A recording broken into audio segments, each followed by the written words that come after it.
Do you see this notch in the side of the stump? Any ideas of why it is there? Any guesses? Notches were made in trees by early loggers. From the 1920s to 1960s, logging was an important industry in the area and supported many families. The arrival of the railway to the area in 1914 brought Whistler's first tourists and first loggers. The area's virgin forest of magnificent timber supported several logging mills.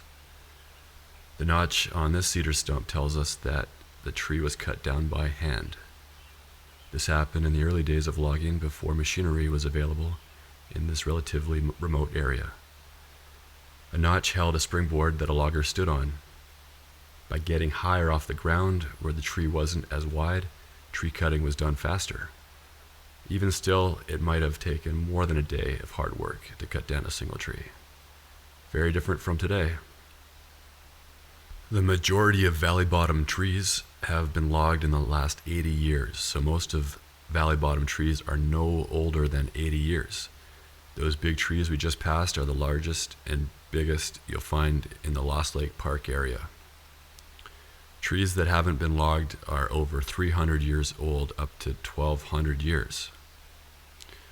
The oldest trees in the valley are the ancient cedars and in the Callahan Valley.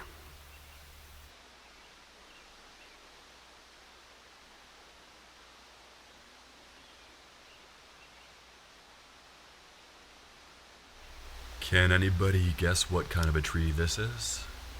Pick up and feel one of the many seed cones scattered around the base, and you'll note that they are very soft and also very light. It's a spruce. It's the Whistler spruce.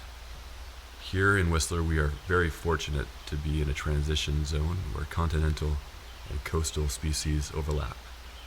Sometimes they even crossbreed. This spruce is a cross between the coastal Sitka spruce and the interior Engelmann spruce, and we call it a Whistler spruce. If you shake hands with a spruce, it's the only conifer in Whistler that feels really spiky. Another feature is that the needles are square and four-sided, so you can take one and roll it between your fingers.